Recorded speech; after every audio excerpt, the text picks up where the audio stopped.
Hello everyone, welcome to our channel. Telugu రాష్ట్రాల్లోని పలు జిల్లాల్లో ఎడతెరిపి లేకుండా కురుస్తున్నటువంటి భారీ వర్షాలు వివరాల్లోకి వెళ్ళిన వాతావరణ పరిస్థితులు తెలుసుకుందాం. వాటన్నిటికంటే ముందు మీరు ఇంకా మన ఛానల్ని కనుక సబ్స్క్రైబ్ చేయనట్లయితే వెంటనే సబ్స్క్రైబ్ చేయండి. ఇక లేట్ చేయకుండా వివరాల్లోకి కనుక వెళ్ళినట్లయితే బంగాళాఖాతంలో ఏర్పడినటువంటి అల్పపీడన కారణంగా మధ్యాంధ్ర జిల్లాలో ఎడతెరిపి లేకుండా భారీ వర్షాలు నమోదవుతున్నాయి. ముఖ్యంగా ప్రకాశం, గుంటూరు, అదేవిధంగా కృష్ణా జిల్లాలో మరొక 4 రోజుల పాటు వర్షాలు కురుస్తాయి. గత 2 రోజులుగా నమోదవుతున్నటువంటి వర్షాలు ఈ రోజు మరింతగా పెరిగే అవకాశం ఉంది. శ్రీకాకుళం, విజయనగరం, విశాఖపట్నం జిల్లాల్లో కూడా ఈ రోజు రాత్రి నుంచి భారీ వర్షాలు కురిసే అవకాశం ఉంది. బంగాళాఖాతంలో కొనసాగుతున్నటువంటి ఉపరితల ఆవర్తన ద్రోణి క్రమేణా బలపడంతో ఈ వర్షాలు నమోదవుతున్నాయని వాతావరణ కేంద్రం పేర్కొంది.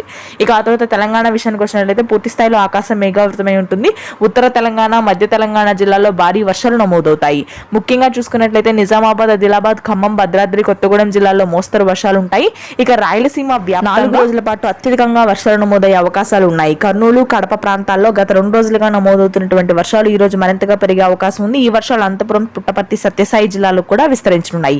హైదరాబాద్ నగర ప్రాంతంలో రానున్నటువంటి 2 రోజుల్లో వర్షాలు నమోదవుతాయి. ప్రస్తుతానికి ఆకాశం మేఘావృతమై పొడి వాతావరణం కొనసాగుతుంది. ఇది ప్రస్తుతానికి ఉన్న weather update. Thanks for watching.